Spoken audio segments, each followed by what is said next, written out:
Good morning, everybody, for the second session of our Symposium 2020, a year without public space, reflections and outlook.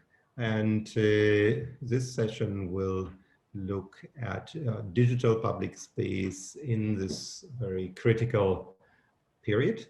And for this session, we have three speakers and moderator, and I will just give the word to Jeroen van Meede, who is a colleague of mine here at CUHK, who joined us recently after teaching at the AA and UCL. And his background is particularly also on public space research, urban research, using also a lot of digital tools, urban analytics, which is also the reason why we thought he would be the right person to lead us through this session. So thank you very much, Jeroen, and I pass the word to you.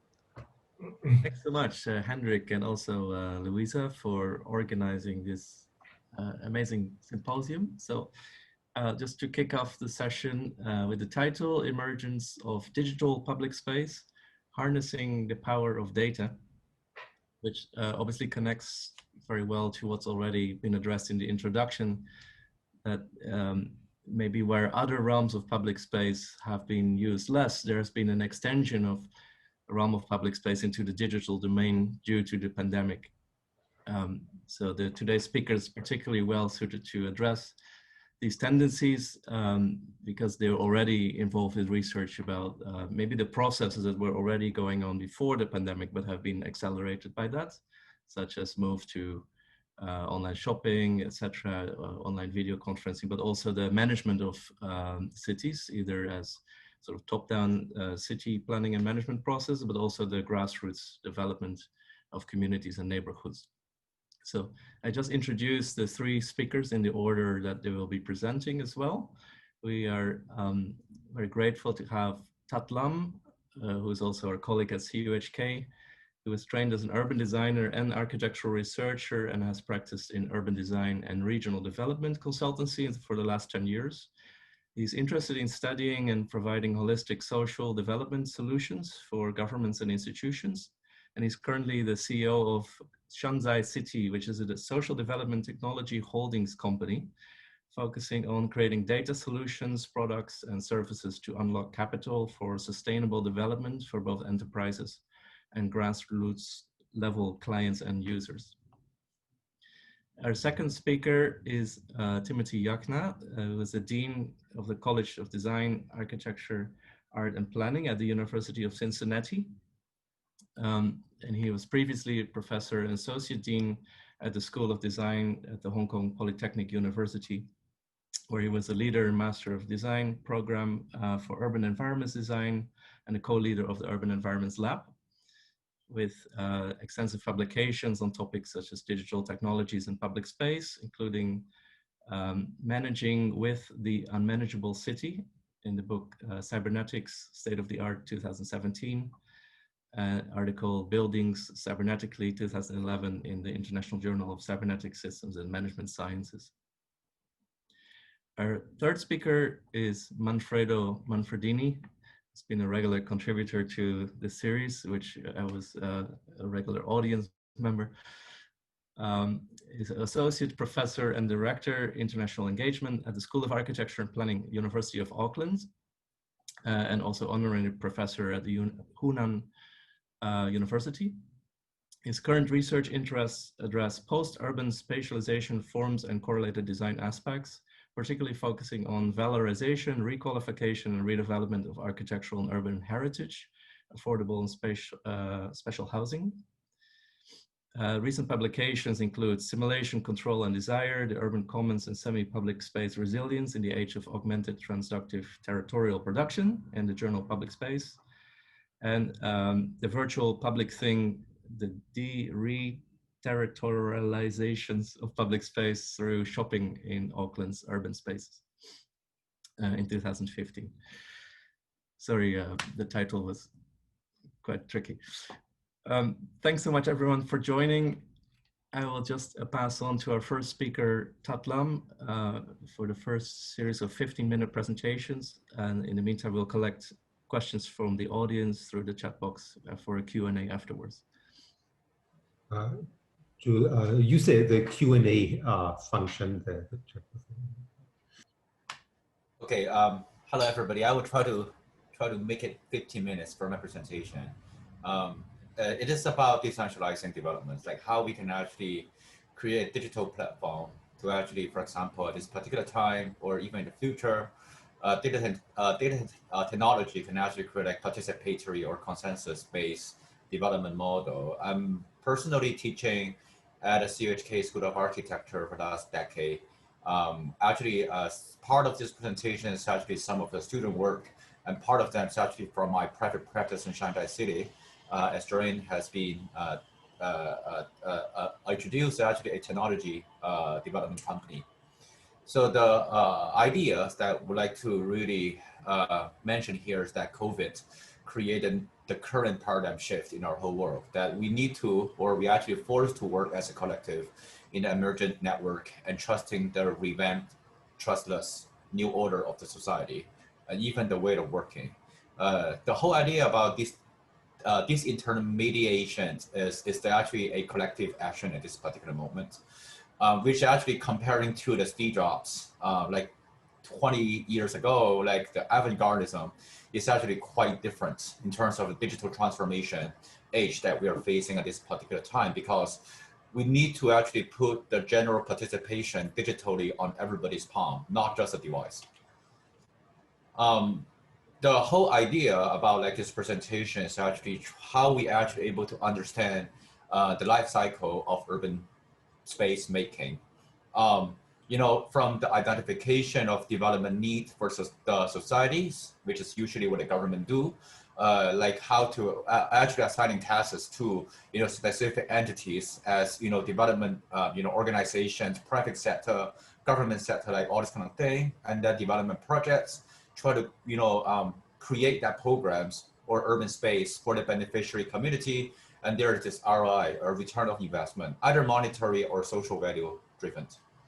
The discussion is really more about like the intermediary, the intermediaries of this entire process. It's actually really centralized. And that means, I think, before the digital kind of space or digital kind of age, there's a huge amount of resources actually goes to the intermediary of this entire process through research, consultancy, and evaluations. But what we actually really try to create a participatory development model, and actually going to you know, try to talk a little bit more in the next part of the presentation about social housing. It's really about creating these 3 layers of, you know, digitization or digital transformations. The first one is the social fintech to automate developments. I'm actually going to give you some cases later on. The second part is the consensus machine for decisions and insights, which is really about like how those data from the grassroots, from the communities, can actually creating their consensus, you know, mechanism. So basically, everybody's voice matters. The last part is about what I call digital citizenship. Is that if you are actually within a community, there's actually 2 identities of you. One is your real identity, which that, you know, I have my Hong Kong ID card, and the other one is actually your digital identity, that you're actually able to perform a certain amount of activities online. So the first part is about the consensus. It's actually starting from the middle part, which is the intermediations, like, or the disintermediation process. And I'm actually going to use a subdivided housing cooperative development model in Hong Kong that, you know, I'm actually personal research with other institutes in Hong Kong, and it's also a research program in CHK. And the case actually in Sham Shui Po, that, you know, like the subdivided unit situation in Hong Kong is really like an equivalent of the poor people enclave kind of phenomenon. I think in China, we have the urban village. In other countries, there's a lot of different kind of situations. But, you know, I mean, of course, there are some very, a lot of specificities in this kind of situation. But I think the intention is really like about like how we can create social service or social development models. So basically, these people can, you know, create like upward mobilities and try to how to say, improve their living quality.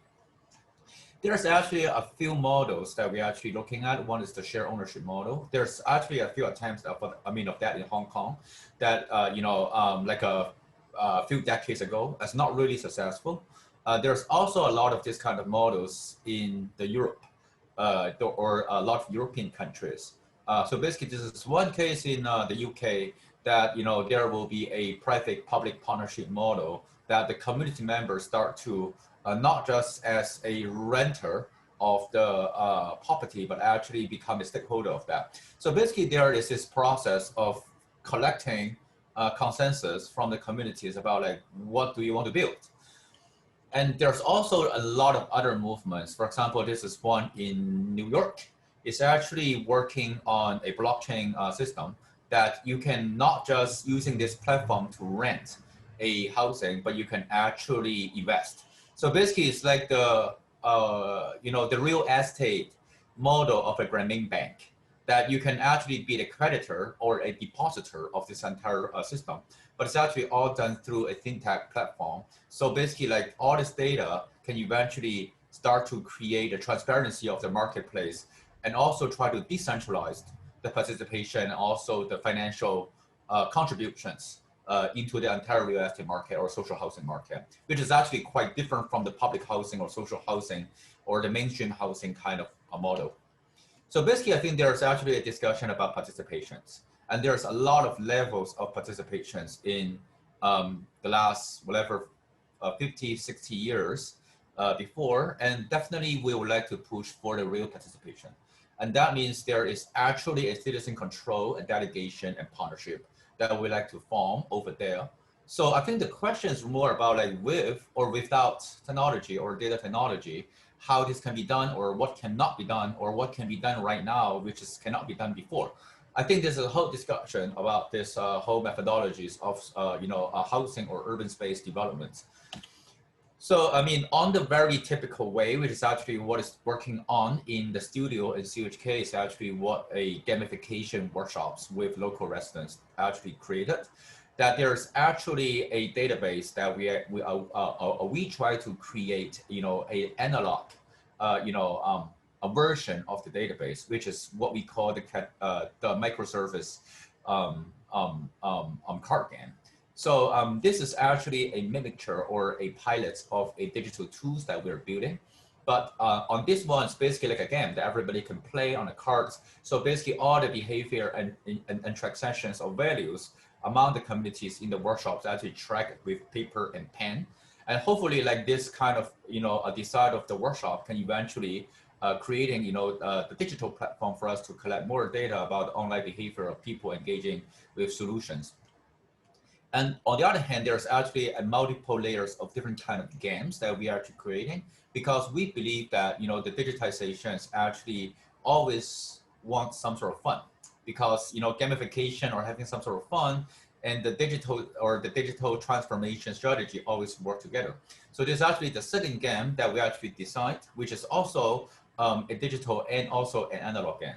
And right now we're actually building a back end of this game. So basically all the cards, all the decision-making process actually all documented on the app, but the game by itself is still a board game. So, the social worker or social community center can actually play it with the local community as an onboarding process for them to get into the community. But on the other hand, there will be data collections on the other hand. So this is basically some of the pilotings of the game right now. The third one is actually a co-creation game. It's more like, after the capacities or the awareness has been built, and then the financial literacy has been built, like can people actually collectively decide something? So basically this is another version of the game that we actually are designing. So this is actually a process of us as a rapid prototyping for transforming everything into digital. And I'm actually going to show you like how the technology actually might going to look like after this kind of, games got be digital in the future. So the second, process is really about the self-organizations. It's like after some sort of collective decision has been made for a lot of public space, what is the management of that, and how people are able to, even bring the public space online. So this is actually what I call the digital citizenship and user behavior economics on a cloud platform. And I'm actually going to use a case of community currency in transitional housing that we're actually currently designing in Hong Kong. So I think in Hong Kong, this is a place like Wan Chai, like everybody knows. Actually, like everybody thinks that it's actually like a shopping center or like a place with a lot of things you can buy. There are a lot of office building there, but at the back of Wan Chai, there's this very old district, and they also have this blue house in the middle of it. So I think it's 2008 because of financial crisis. So basically all the local residents actually lost their job. So there is actually this program 2018 created that the biggest NGO in Hong Kong called St. James Settlement created this time bank project. It's actually for local communities to mutually support each other. So basically it's like a marketplace. It's actually like a market of products and services of everybody, as individual base. So this is actually like one case of a community currency, which is like, you can see there's like 1 minute and 30 minutes there. So basically they can use this kind of value to become a ledger so that they can start to exchange services and products with each other. And this is actually happening before the COVID. In 2019, which is like a year ago, we actually started to work with communities to digitize this marketplace on a mobile app. And there's actually a few different operations or like a few different innovations that we're building on top of that.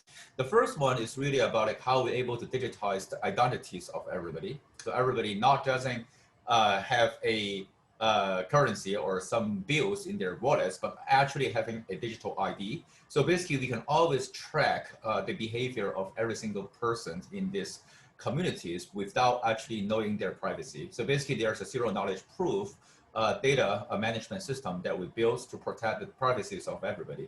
On the other hand, there's also a bunch of exchange that we're building. So basically, the idea is that Wan Chai and Mongkok, they can actually exchange their local community currency, and there's actually an algorithm behind that to calculate the exchange rate. Like there's 29 minutes equal to 35 minutes to some other communities and something like that.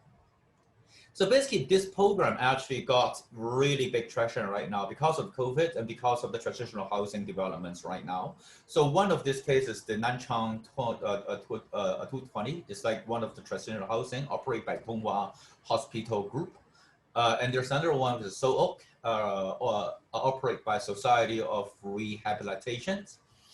And Lighthouse, Light Home. So basically, there are actually a lot of this kind of small communities government try to build, and all actually run by NGOs. So they always would like to create a communities inside. So how are we able to bring the management of this kind of housing communities online? So this is the second chance.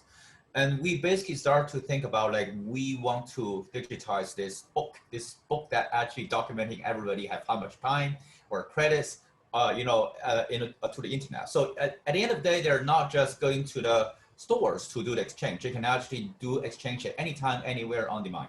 So basically, this is the whole idea about actually creating a peer-to-peer, what we call the microservices marketplace.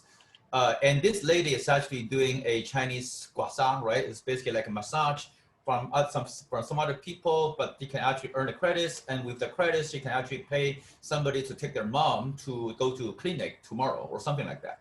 So this is actually like how the community's currency actually work in the community, and there are going to be a need map and also a have map.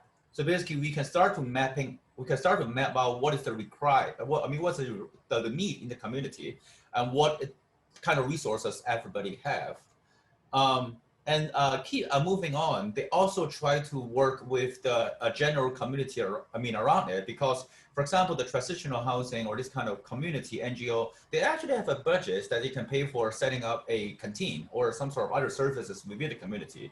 But instead of setting up their own, they're actually creating a new types of currency so that they can even circulate within their community. Like the residents can go to the local canteens to have food, and then they can actually reimburse everybody's afterwards. So basically, we're actually going to pilot that in Zhongwan, in Hong Kong, with the Somok case, which is like 30 people or like 30 household transitional housing. And then at the end of the day, I think the whole idea is really about like how this kind of digital transformation creating not just the digital identities of everybody, but also the financial identities of everybody. So eventually, I think there will be like all this kind of government program, for example, like microfinance, microequity, microloans to actually encourage local communities to set up more local stores, entrepreneurship, going to school. I think at the end of the day, the entire machine at the back end actually calculating the impact of this project is on our mobilities, because we try to create this platform not just for the technology's sake, but actually creating a social impact. The last part of the presentation is really about like how eventually the money can flow within this whole ecosystem after the decision is made. And this is actually a project in Yangon in Myanmar. This is actually a playground, $2,000 budget. It's already done. What happened before is a piece of land that the government basically say that we have a lot of money here, every single communities, please propose to us what you want to build. And these communities say, we don't know, we want to take this kind of chance. So what they actually do is to create a what we call micro impact bond kind of mechanism. It's also a technology platform that local communities start to do a voting and also crowdfund for building of that. And once the construction is, is confirmed, they contribute funds, they contribute like what is the metrics, what is the data collection mechanisms and so on. And eventually they are going to hire local laborers to build the playground. And then there will be, a validation of the outcome. And at the end of the day, the municipality governments of Yangon actually pay back everybody with a certain amount of interest as a bonus when you actually existing the requirements of the impact. So this is actually like the town hall, like how that look like. It's basically like creating digital identities for everybody, start to vote in the town hall. They're actually able to decide what kind of projects, what kind of funding, like how much, the metrics, like what is the criteria of success and validation, like who actually be the validator or the auditor of the outcome of that. And this guy actually, like for example, this gentleman actually creating his digital identities. So basically there will be a KYC process for the local communities to say he actually belongs to my community. So basically all the voting is actually going to be online and there are no corruptions can be happened. And during the day of the voting, they actually start to, use their identities to vote. And when they put down their money to contribute as a crowdfunding to build that $2,000 playground, they're actually going to receive a bond in an analog and also a digital format. And they can always see what is happening, like what is vote, because there are actually 3 types of projects that they want to build. One is like a playground, second one is public toilet.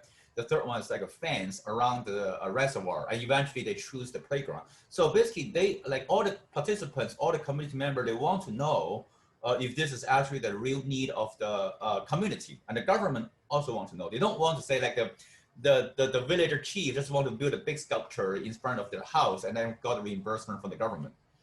And after that, I think the infrastructure or this kind of public development got built, and there will be another a process for the town hall to evaluate that project.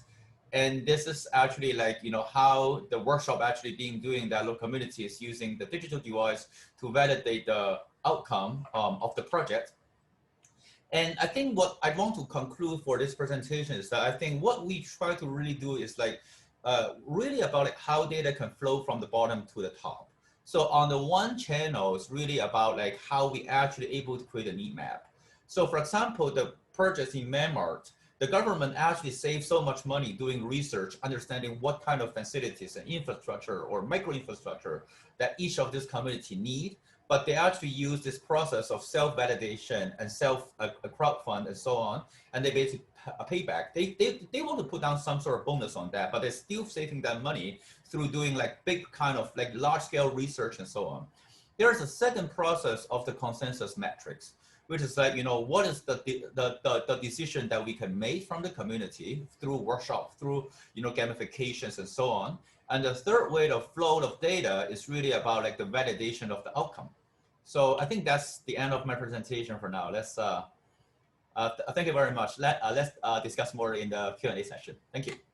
Thank you so much, Tat Lam, for that presentation. Let's go straight through the second presentation by Professor Yakna. Okay, and Hendrik, you want to share that on your screen, please? Okay. Sorry. Yeah. Okay, well, Hendrik's setting it up. I'm presenting something that's based on excerpts from a book that I'll be publishing early next year on digital technologies and public space. And I've kind of taken a tiny excerpt from it and decided to go with maybe the most bottom-up and banal aspect of this, the mobile phone.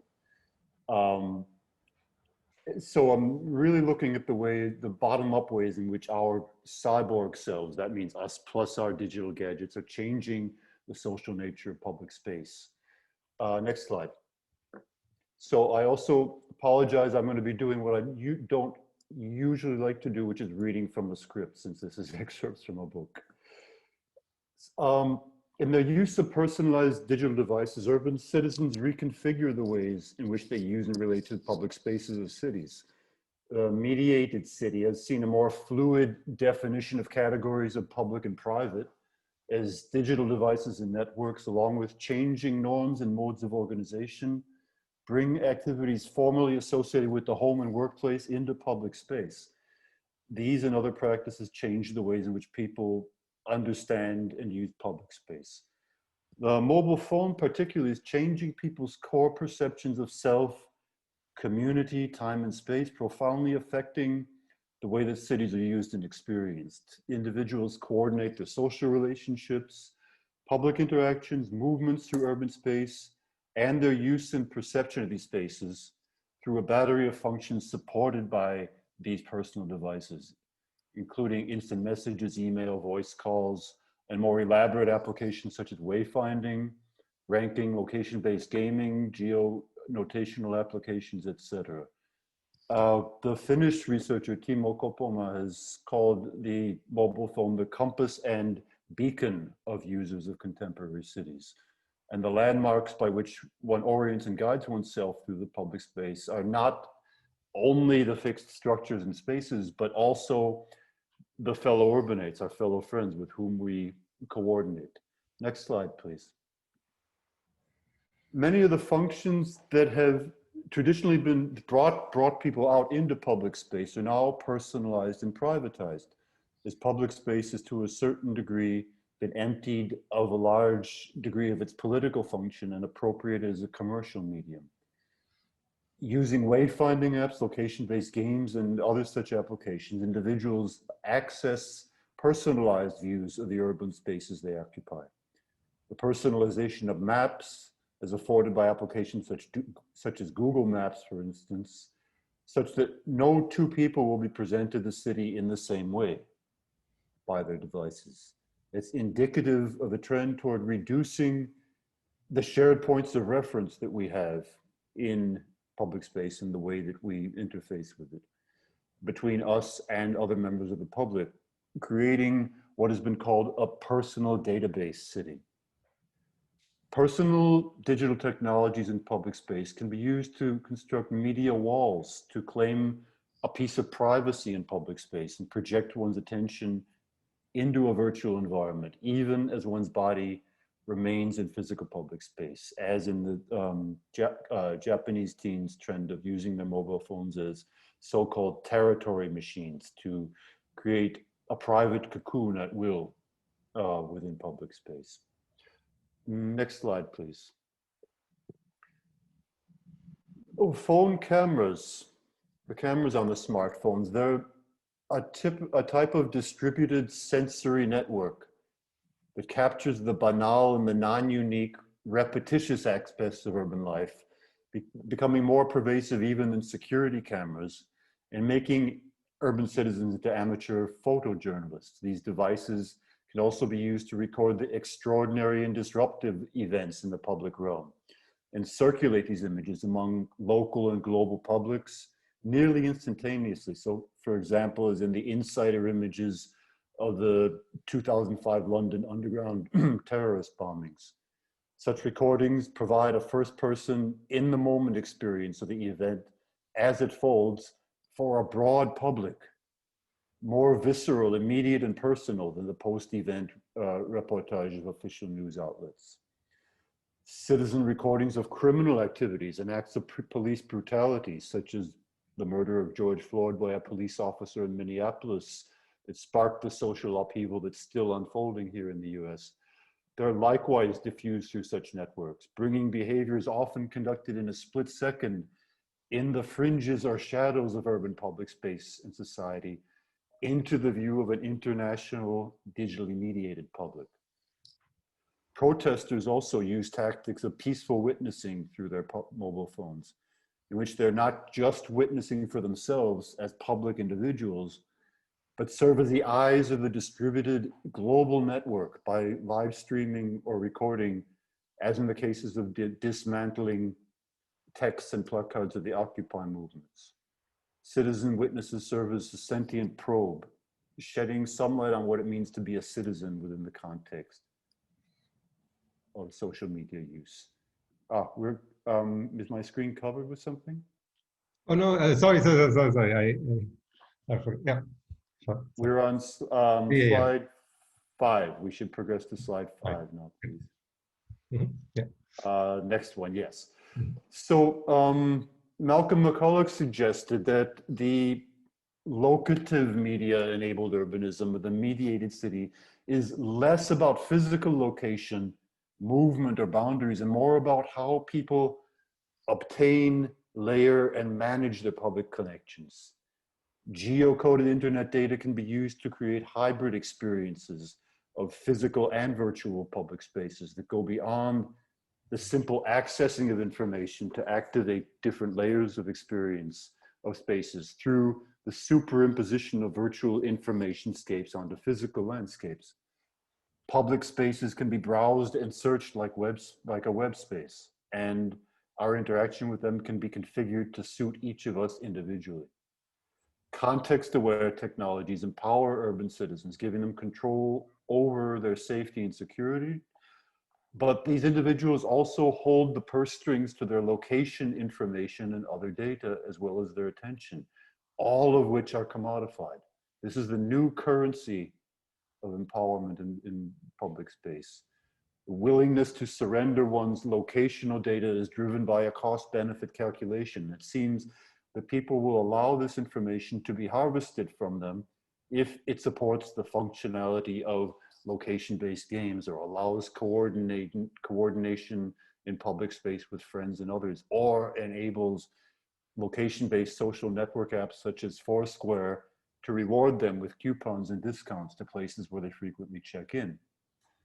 Many applications enable one to personalize and manage the information level of public space, as in when one seeks contextual information such as restaurant guides, reviews, location-aware coupons, traffic information, information about people and their surroundings. In this way, we construct a differential space as we choose and edit the elements and people of our environment in public space that we interact with. Next slide, please.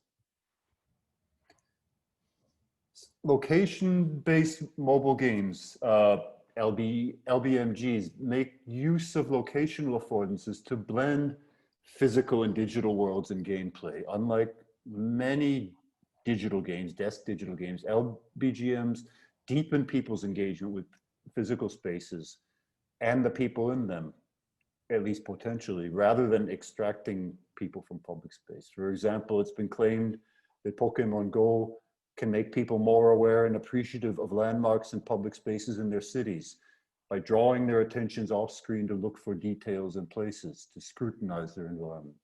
Many social media applications inscribe new layers of significance onto physical public space.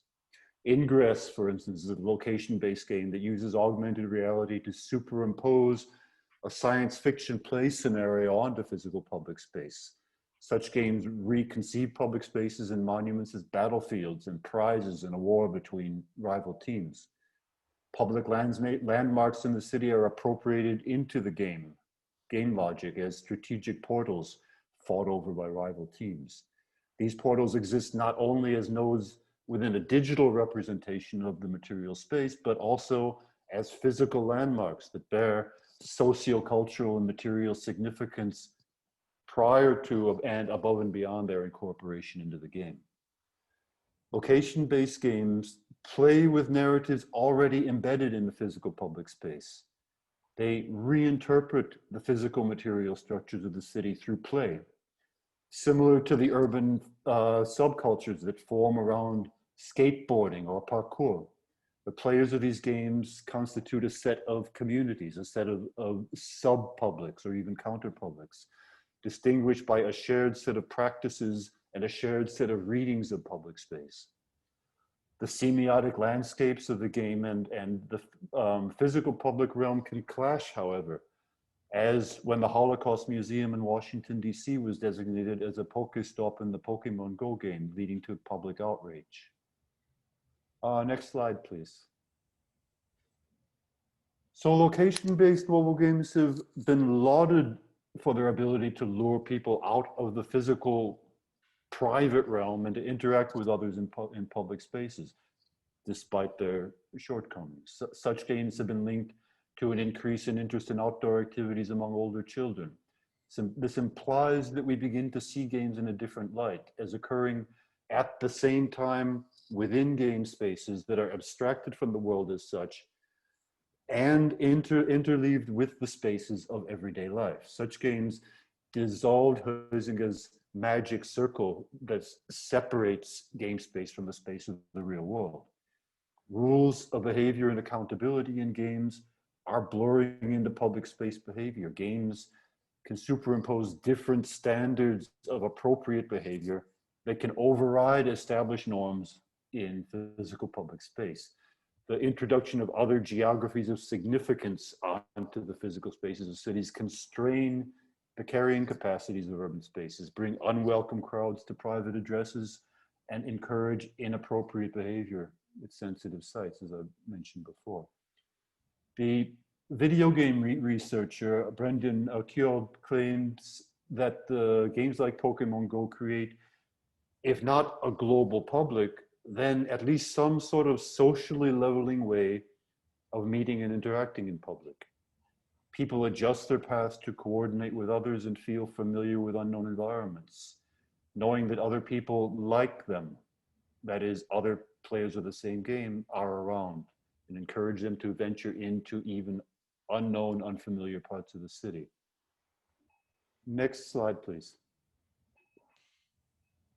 So, for all the potential of digital technologies to afford inclusion and belonging within publics, they can also bring new dimensions of exclusion that often tend to recapitulate existing dimensions, as those people without digital devices become all the more excluded from information sources and even constrained in their movement in their lack of information about the spaces around them.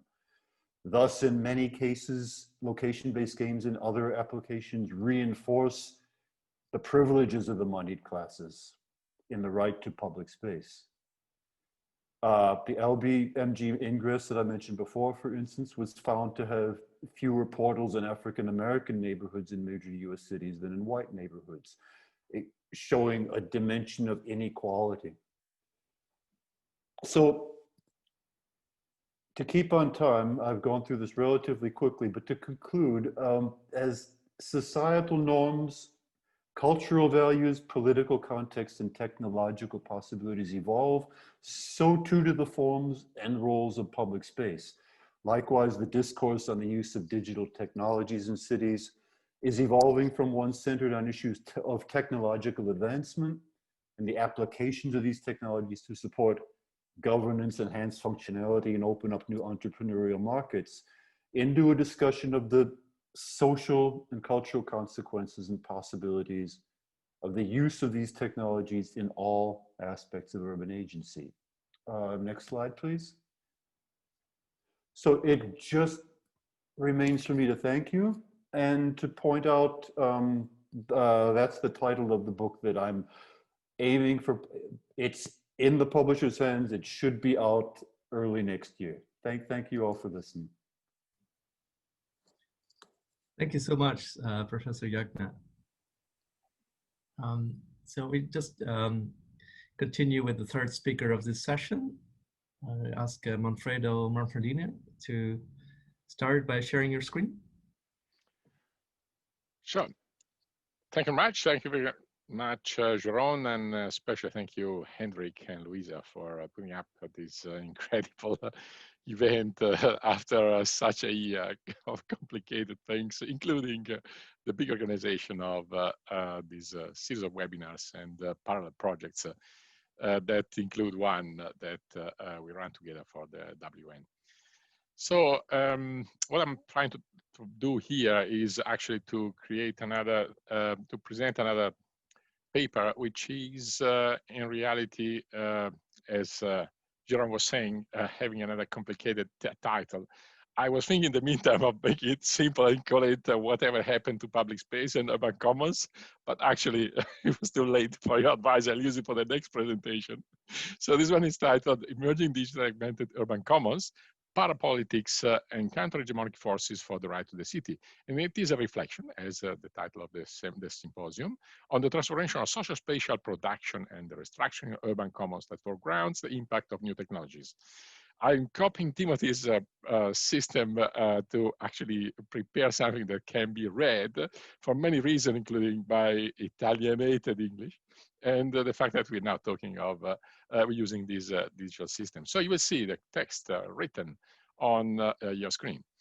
So in this talk, I will address the condition of inclusionary urban commons in our late network society. Network society was the old definition of Castells. I will focus on the combined effect of the rapid and pervasive development of digital communication and the increasing cosmopolitan condition of the meta-city of our rural-urban continuum.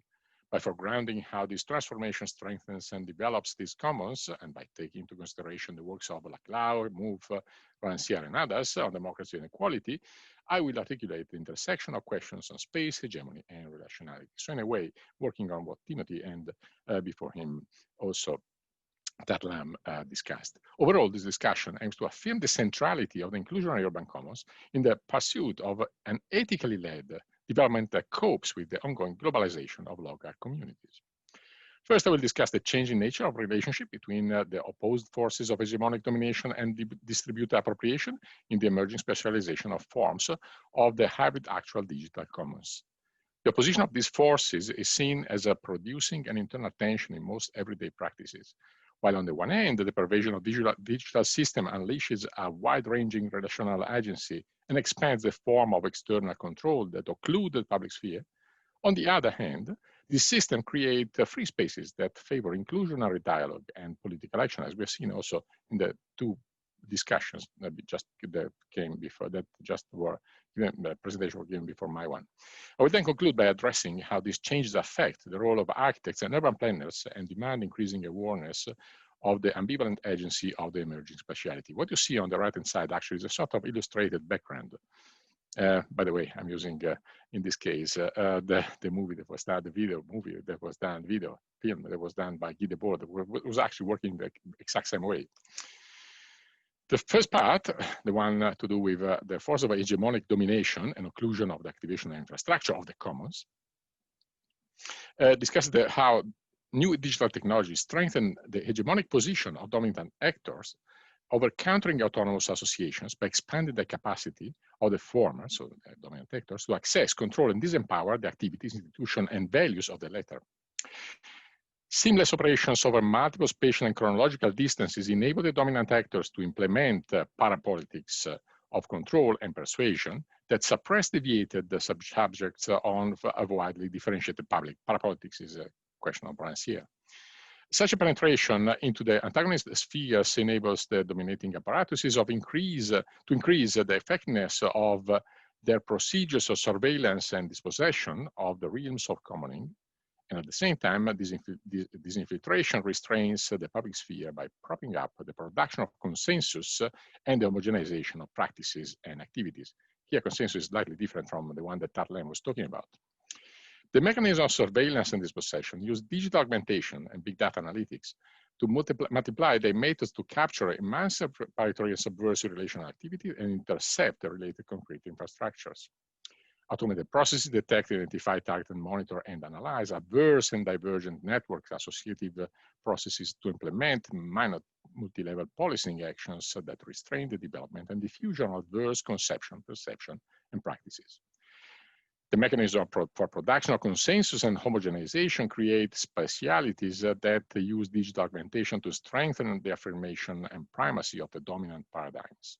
Preeminence is enhanced with the deployment of the power of the new technologies for the production of more than hyperreal machines of the spectacle.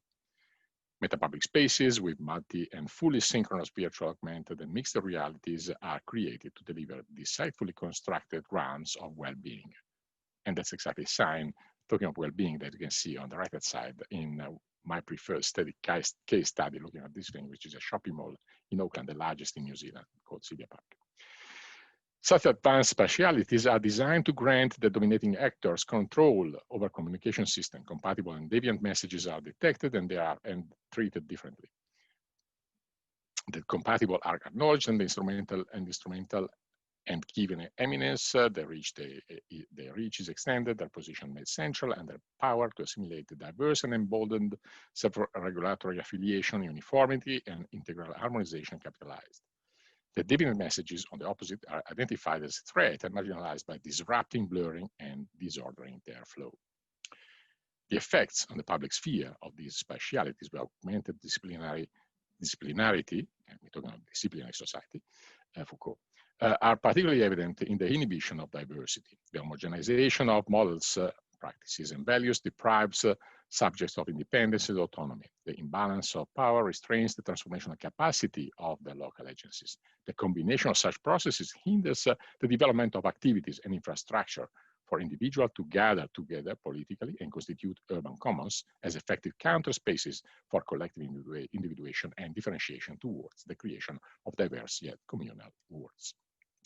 The second part are the other forces, the opposite one, forces that of distributed appropriation and empowerment of the activation infrastructure of the commons. So while the hybrid specialities support forces that undermine the autonomy, relatedness, and instrumentality of the conventional commons, they also create opportunities for the growth of novel countering common agencies.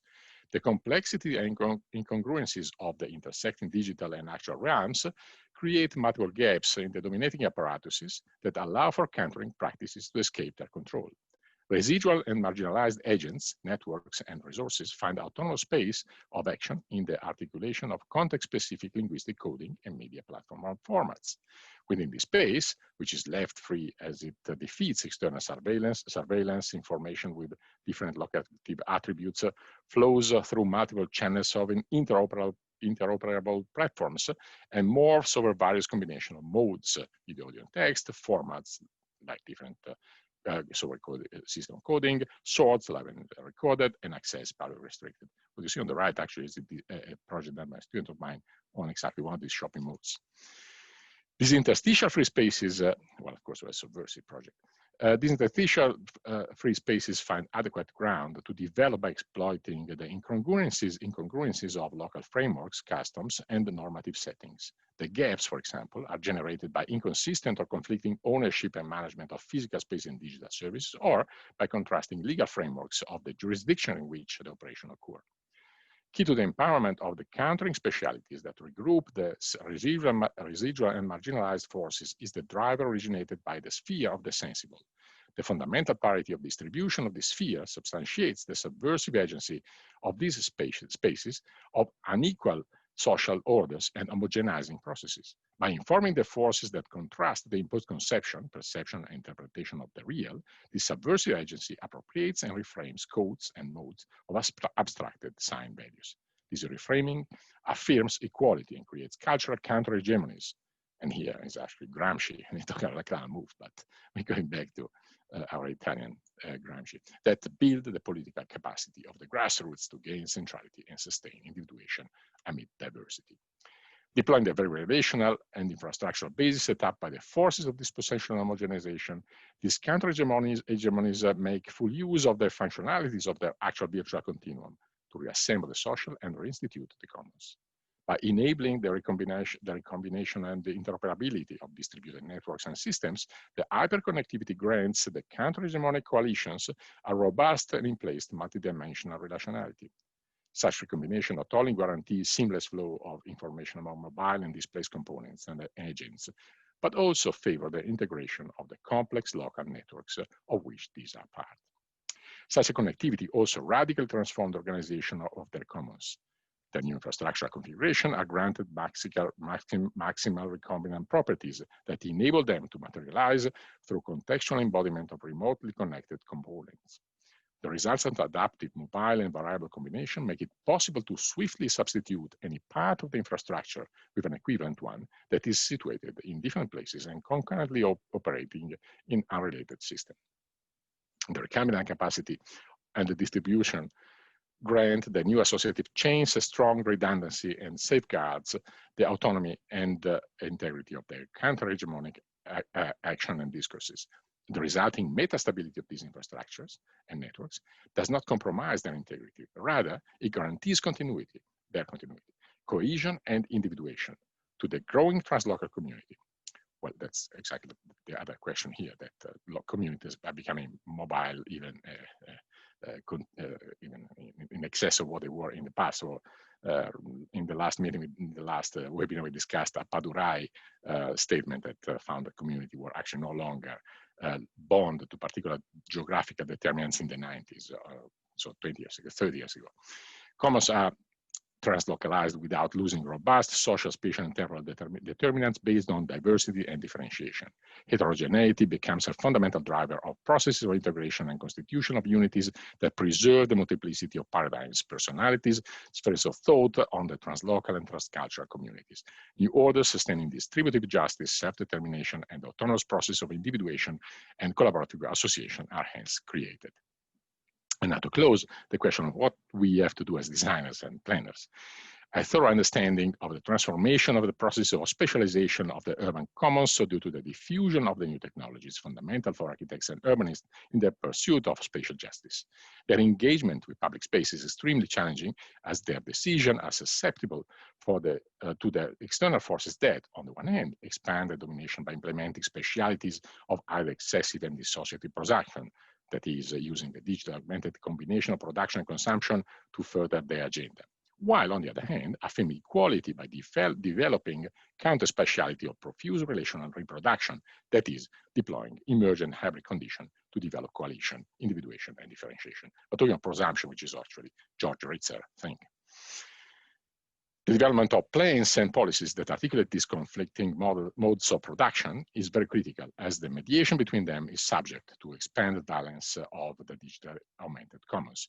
This is a super balance that, as discussed earlier, enables form of appropriation that disclose the existence of things in common and the right to the city and centrality, even when the embodiment of the commons occurs with the recombination of the deceitful semi-public spaces created by the parapolitics of the dominant apparatuses.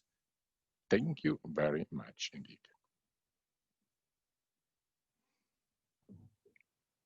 Happy to take any question or participate. Thank you so much. Yes, you actually finished a bit earlier, so if you want, you could. Oh, that's very uncommon. That's very uncommon. Yeah.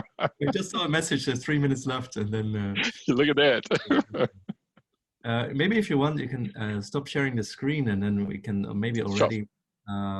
Take questions in a way that could apply to multiple members of the team or of the panel.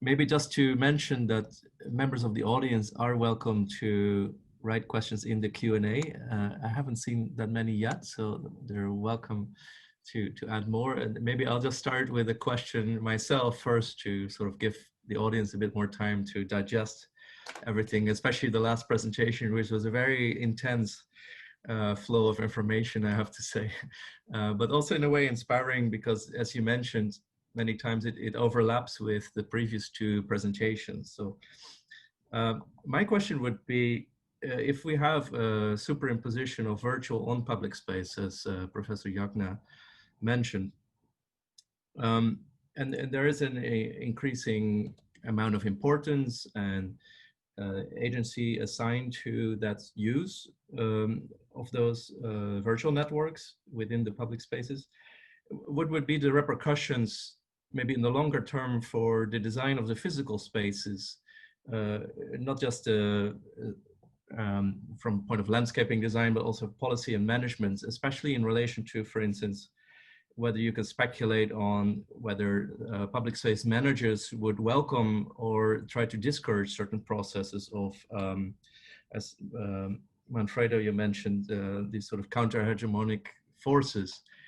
Because public space, of course, is always a contested territory in many cities, and there may be conflicting ideas about the purpose of that, and therefore what kind of management strategies will be in place. So maybe I can ask that question to all three panelists to answer quickly from their point of view, from maybe Todd's point of view of self-validation towards the sort of triangulation in Professor Jagna's presentation to Manfredo, your arguments about urban democracy, if I can summarize like that. Maybe we start with Todd. Sure, of course. I mean, I think there are actually two feedbacks regarding that question. I think the first one is really about like the use of the physical public space changed because of the virtual superimposition on top of that. I think I'm actually imagining one kind of situation. For example, the whole Pokemon games that actually start to overlay the virtual realities on public space.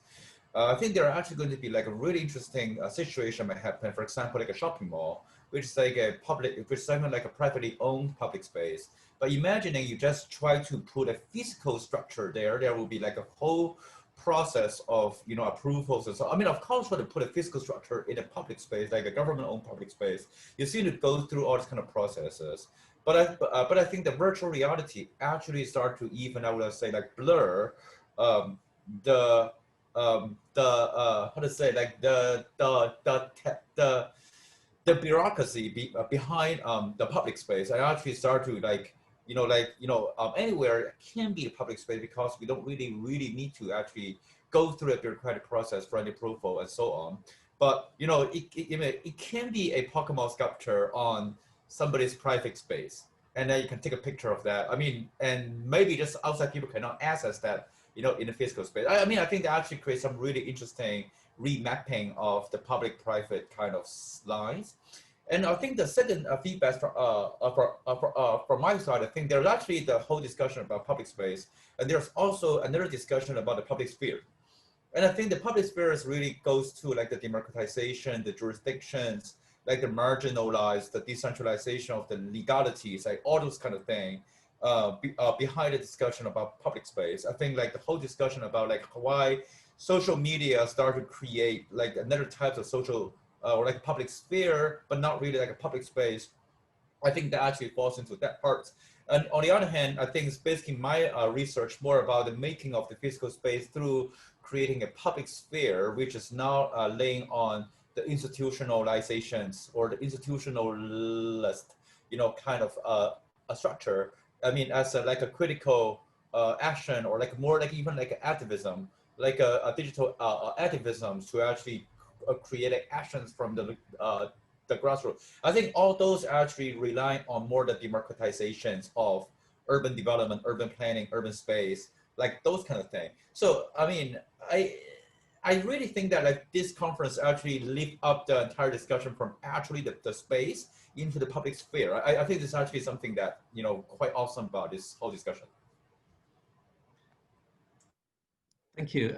Maybe, yeah, Timothy. Yeah, I mean, I think, I mean, public space has really never been defined necessarily by the physicality. I mean, the public space is wherever publicness is performed, you know, and there are spaces that are public, you know, public on the planning map that are, you know, that have very few characteristics of publicness, and then there are private spaces that really are much more public in the sense, you know, in the sense of bringing heterogeneous groups of people together in a way that where people feel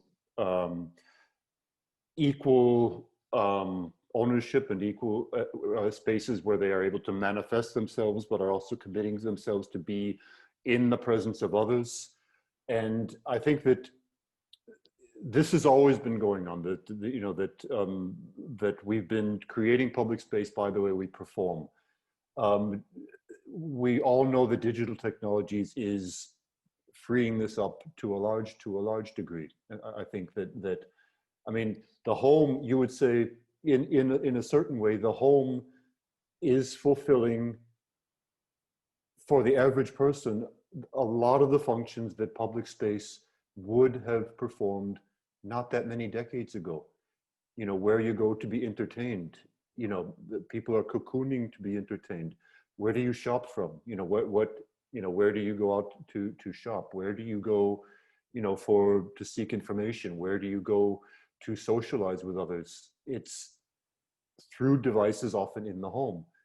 And, you know, so this mapping of action and performance onto spatial typology is cut loose.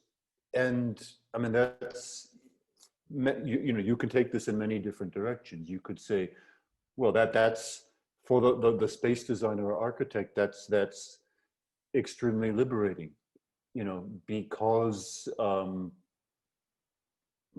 know, you're simply creating platforms on which certain different performances can be made, and then, you know, and the platform can be performed and can be appropriated in many different ways by people as they choose. It has a different implication. I think we had to think of ourselves as designers as much more creators of platforms than creators of enclosures. Yes. Well, of course, there's ongoing discussion about whether digital platforms are responsible for their content, or they should somehow. Well, no, exactly. But that's what's fascinating, because then this discourse comes in. This discourse should be applied to public space. I mean, that is a discourse that should be bleeding over from the physical to the virtual and vice versa. Because in the end, it's all the world in the end. You know, it's not, there are not two worlds. It's all the world of human experience and human interaction, and rules are you know, are there to regulate and to set up the kind of society we want to have for interaction. And why then does it make a difference that we treat people differently, or we think that different things are right or wrong because it happens to be in, you know, in a so-called virtual space as opposed to a physical. Okay, maybe Manfredo, you want to add on? Yeah, well, your question is a question that would require probably another webinar. I don't know how to summarize my reaction, but anyway, just to try to give a sense of what might be interesting to discuss in that webinar, if we're going to do that, is essentially to try to split the problem in various areas. And one of them is probably the overall one. So I was talking about before this particular thing that Rancière was talking about when he was talking about the distribution of the sensible. And this is something that is very much about relating and understanding the redistribution of our role, the redistribution of the capacity that we have, that eventually becomes particularly associated to the way in which we get some particular access, not only to knowledge, but also to infrastructures. And the question there is probably to make sure that what we should do as citizens, probably even before than architect designers, would be to try and understand how you can make communities that, instead of speak, in this case, create or co-create. So that's a major problem. I'm looking in my research, and the one that I presented, for instance, one of the webinars during COVID lockdown on one of the particular centers here, metropolitan centers in Auckland, at particular forms in which something is happening exactly on that particular part of, let's say, openness that is remaining in those incredible machines, spectacular machines, I was calling them before, that are completely controlling and subjugating the public. And of course, there, the dimension, the creative dimension, the dimension that starts being exerted using these particular tools, this particular platform, these particular networks that are growing in a totally, how can I say, subversive way from what they are designed to be. So that's one of the things. And one of the things that I showed you, of course, in the pictures was this particular sidewalk next to exactly that shopping mall that essentially leads into the void. I put a subtitle. You haven't seen it probably because I was talking, not paying too much attention at the picture, which is the sidewalk to Erewhon. Erewhon is the nowhere. So there's an incredible, beautiful book written here in New Zealand about this idea of a sort of utopia.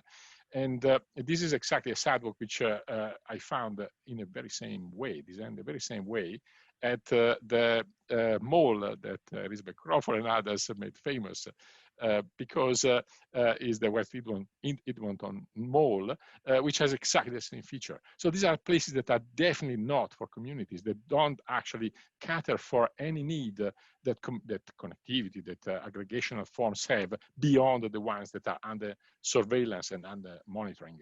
So in that case, again, we need to do a lot. We have to do a lot at the level of the microspace, taking care of the soil, of the dirt, as Bernardo Secchi, which was taught me the first year when I started studying at Politecnico di Milano, was saying.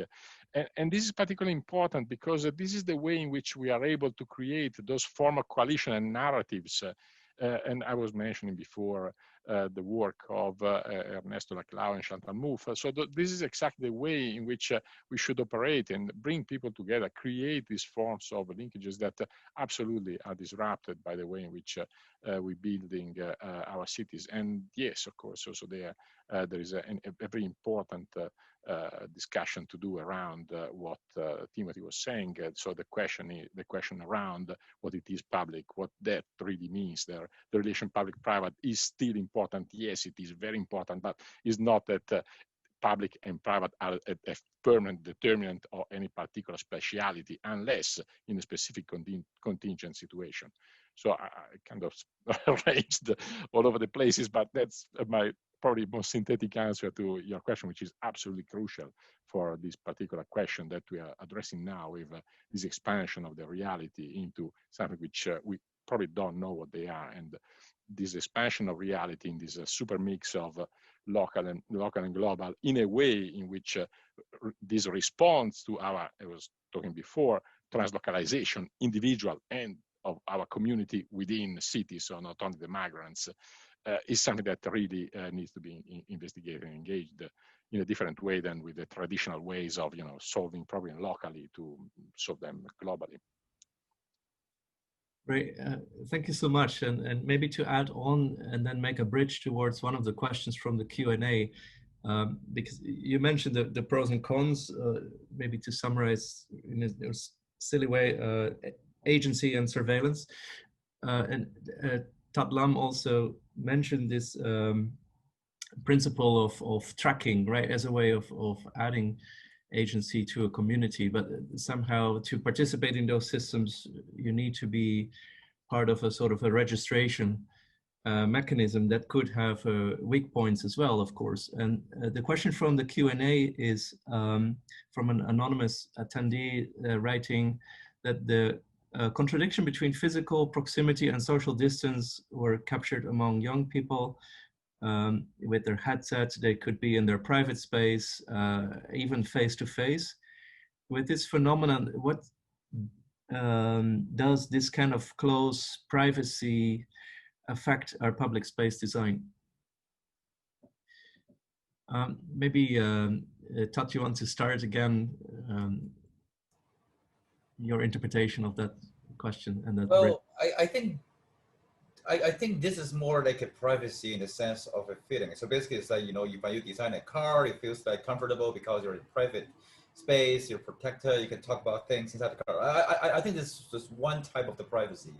But I think when we actually, I think the digital devices, not just creating the feelings of privacy, but there's actually the whole data ethics kind of discussions about actually the behaviors and the footprints or the fingerprints of everybody. On the one hand, is trackable, and on the other hand, is private. So I mean, I think there's actually a lot of discussion. I think it's really not about a balance between how much I need to reveal and how much I need to keep private. It's not really about that. I think from the technology perspective, It's more about the layers of data that actually need to be open source, or auditable or accountable. And part of those data need to be private or even secret. And who is actually the one that able to reveal those kind of behavior and data out? I think that's basically another side of the privacy part. So particularly back to this questions, I think the behavior sense, there can be a lot of change of the design or devices, or even like conditions that designers can or planners can create to actually accommodate this kind of new types of, a private-public engagement. But I think the most critical thing is really about the tracking of those behaviors. Yes, and you made a point earlier as well that you make a lot of effort in your systems to make sure certain aspects are anonymized, right, as part of that tracking. Was the question about withdrawal from public space? What was the core of the question about the impacts on public space of this ability to bodily be present while sort of mentally or your attention focused somewhere else? I mean, again, I think we had to recognize people have always built media walls around themselves in public space. I mean, this is a practice, where you could sit on the bench and read a newspaper, be absorbed with your Walkman,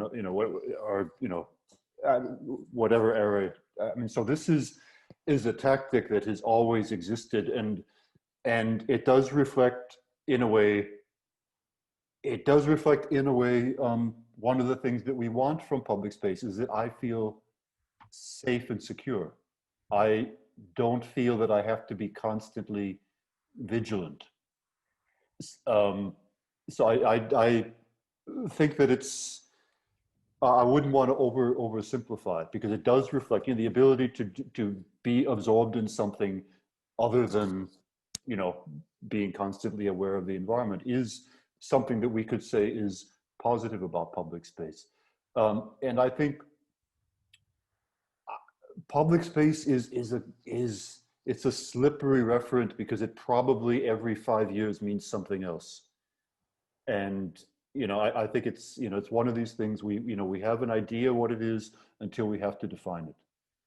And I mean, I think that we have to the how we define public space really does have to evolve with the practices, the relationships, how it fits into the lives and the perceptions of urban people. I mean, I don't think public space is disappearing, but it's certainly reconfiguring. And maybe it is. I think it's this mixing of modes. I mean, the modernist era of planning was all about zoning, right? Everything, a place for everything and everything in its place. It's not only because of digital technologies, but we're now able to sit down. We don't separate between where we work, where we play, where we live, or the time. When this is work time, this is play time, this is private time. As long as we've got a device with us, these bleed into each other. So we don't have to now say, "Oh, that's bad. Let's stop that," but rather say, what does our definition and our theorization of public space, how does it have to grow in order to accommodate this? Right. And then in particular, I'm really curious how you feel about this issue of anonymity, and whether the overlaying dimension of virtual space would actually increase the sense of free space, or the feeling of less surveillance. Or I think as what's been discussed in some of the earlier seminars, that reference, for instance, to COVID tracing apps and things like that, there is also pushback from certain regulatory bodies to try and start limiting the possibility to be anonymous in virtual platforms because of the associated risks, or just certain levels of freedom that in the eyes of certain institutions are not desirable. If I can, I'm sorry, I'll make this quick, but that is part of the definition, at least the classic definitions of public space is where I appear before others and I accept others appearing before me, meaning I show my face. Right. You know, I, you know, I have the right to manifest myself, but not hiding behind a wall, right? You know, so I think that that does complicate. And this role has really, you know, the seeing there without being there has been reserved for governance. You know, that is one of the ways that you separated the governed from the governors in public space. Is the governed were on view, they had to manifest themselves and make themselves known and present in order to do something in public space. Governance happens from afar and through instruments, Right. Through subtle instruments. And that's, I think, one way, you know, if you ask who is governed and who is governing in public space, look at this dynamic and ask, you know, who has the choice to hide and who doesn't. Very interesting. Maybe I can jump to the next question from the Q&A chat box, which is asked by Sujata Govada, who some of us might know. And if I can direct it to Manfredo, she asks, where do you think we are headed with the interface between digital and physical space, say 10 to 20 years from now, and specifically the impact on the quality of life, health, and well-being? So that's Thank you for the question. This requires a series of webinars. Yes, and I totally appreciate that.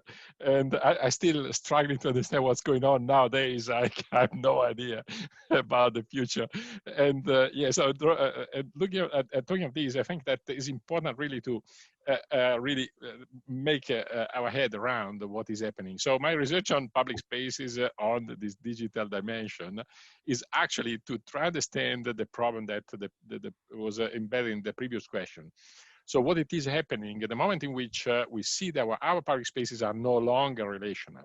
So we just go there with acquaintances, we just go there with our friends or family, and it is really not a place in which the main reason for being there is exchange, engagement, etc. So the political, but not only the political, all the other dimensions typical of the public space that, in a way or another is, romanticized in many ways. Take the agora in the ancient Greece. And the question is that what is happening is that we see the exact opposite. We see exactly that this incredible system that are developed over time. I've been doing now longitudinal research on these particular metropolitan centers, and the capacity of a network to be to build and to be particularly resilient. And that's what, for instance, the research on during the COVID lockdown demonstrated. It is quite interesting because all of a sudden shows something which is absolutely crucial to us, that when we talk about public space, as designers, we can't really any longer think that this augmented reality, this expanded reality, as we call it now, is something that goes beyond our interest, it goes beyond our capacity, and is another world. So we need to absolutely understand how to engage with that.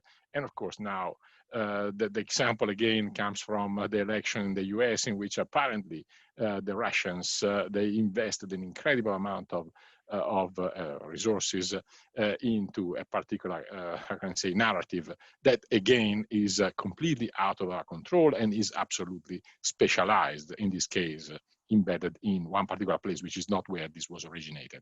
So this is just a simple example that goes way beyond the discussion we have now, but it's just to say that our real problem now is to re-understand and re-establish elements of relationality that really are able to rethink in a radical way at the changes that we have in a moment in which, as Timothy was saying just a second ago, all these questions of public space become absolutely no longer attainable in terms of using them as we were using them in the past. It's slippery, but slippery not just because in 10, 20 years will change, but simply because according to each and every circumstance, the dimension of publicness can completely variate and change simply with a click of a button.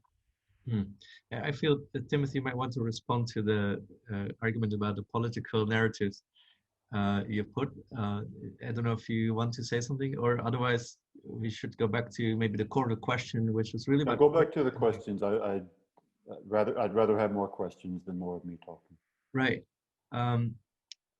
Maybe just to push Manfredo on Sujata's question about quality of life, which is of course also a very slippery term, but whether you think the virtual dimension of public space adds a new agency to people to somehow either improve their quality of life, or maybe also for cities and the way they're managed and organized to improve quality of life in a way that traditional planning processes would not be able to.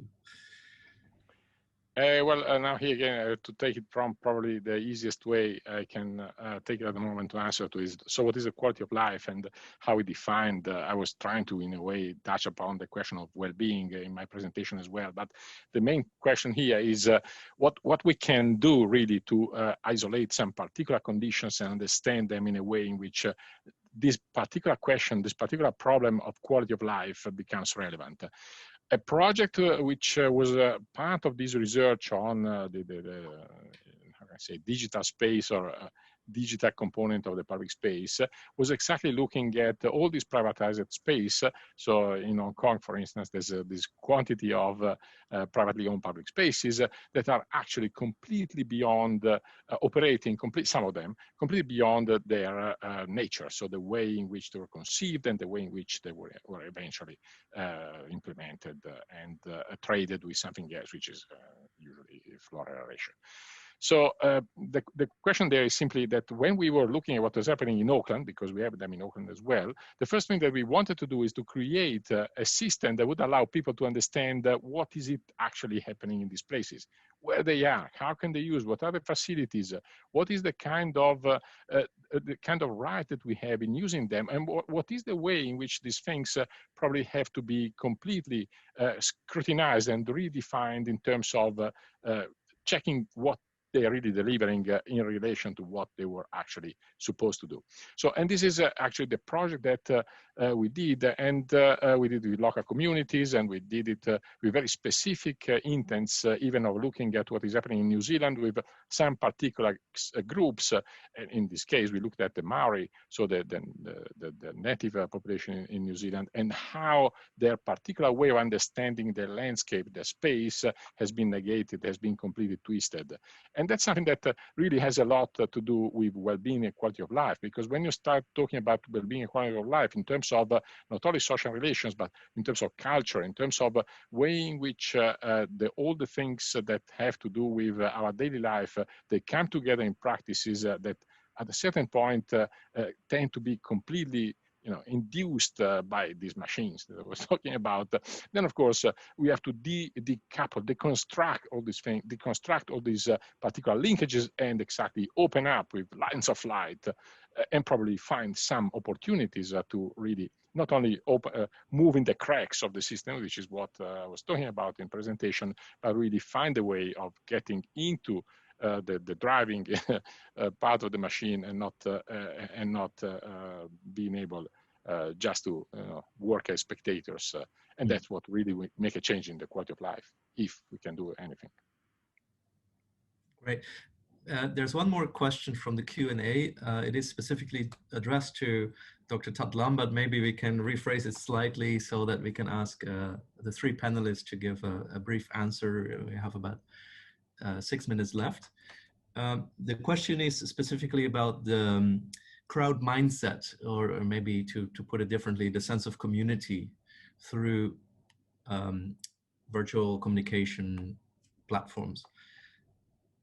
The question is, in your presentation, you raised the significance of involving crowd mindset in policy making or planning processes.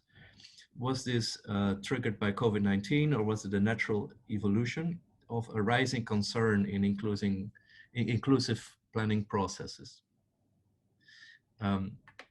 Maybe Tatlam, you want to start with interpreting that question? Yes, of course.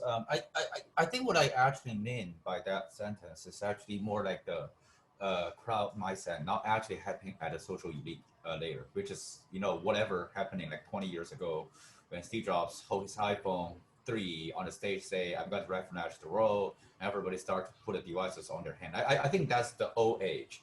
And if we actually talk about the planning mindset at this particular moment, it's really not at the institutional level, like the planner process and so on. It's really at the grandmoms on the street, like they start to do e-commerce.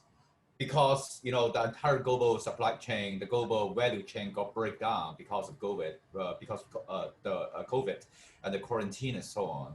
And you need to actually trust a crowd of people that you don't know as an agent in the middle, how to buy this and that. I think this actually become a part of a routine. But I think the risk right now is about data. It's actually about digital inclusion, because on the one hand, we're actually imagining there will be more efficiency. Everybody actually, or the entire society start to adapt into this whole new, whatever bottom-up emergence system in terms of the crowd mindset. But on the other hand, I think there's actually bigger problems for those people without data literacy or digital literacy got left behind. I mean, I think that's the downside of it. I think they actually come back to your second, part of the question, say, what is the aspect, concerning the quality of life, by the digital transformation. I think digital transformation is just one side of it.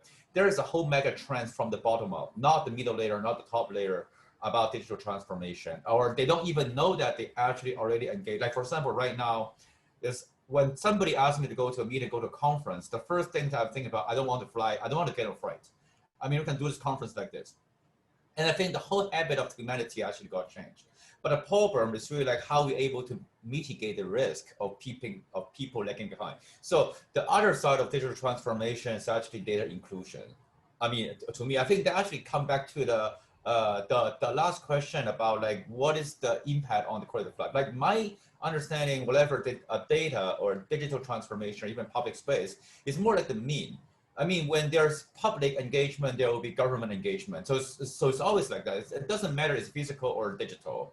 And at the end of the day, I think the improvement of the quality of life is always through some sort of interventions or some sort of design of some sort of programs happening there, so that, that will actually, how to say, like try to create some intentional impact of quality of life. Of course, we can redefine the whole thing, because right now the quality of life is so different from 10 years ago in Hong Kong. Like there's all this research about quality of life, not about happiness, not about your living environment, it's really about hope, particularly in Asia City. I mean, there's actually a lot of change of that kind of dialogues right now. Great, thank you. Maybe one of the other panelists can continue. Timothy, do you want to? So I can agree with Timothy because I probably spoke too much before. Yeah. Okay, so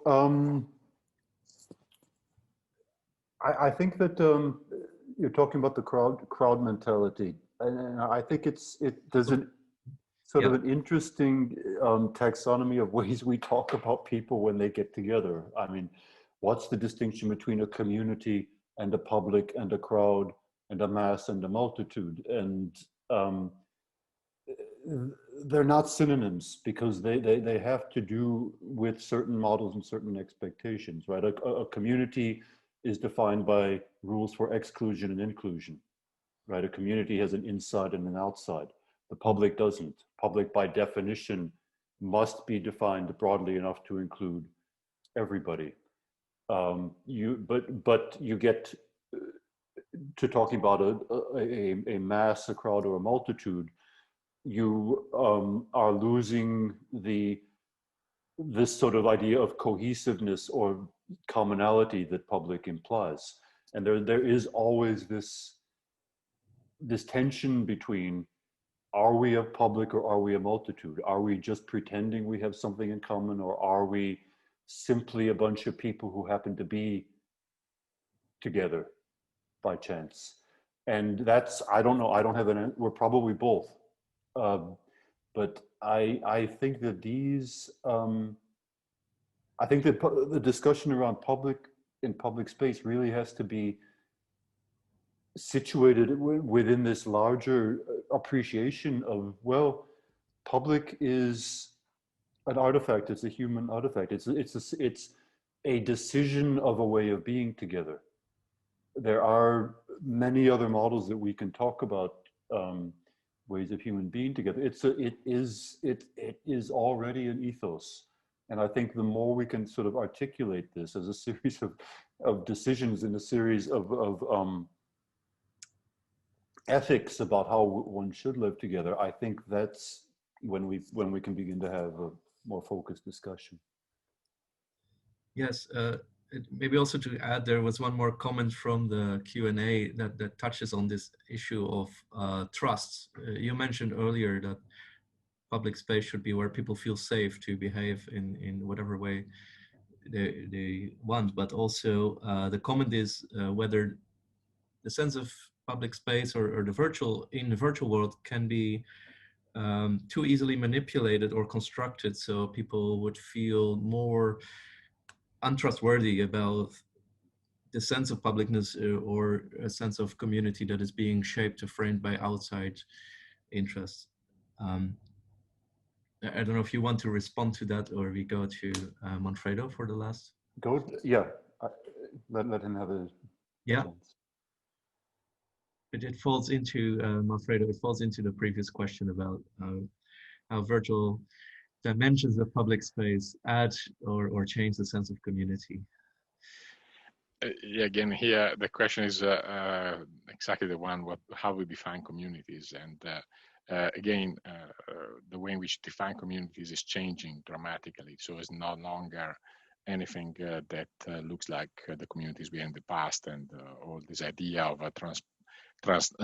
transforming them in sort of mechanisms that allow us as designers, for instance, of making beautiful, integrated places to live, play, and work. Where, possibly we can reconstruct the ideal village or whatever it is that we have in mind as the ideal place for a community to grow is something that is absolutely not timely.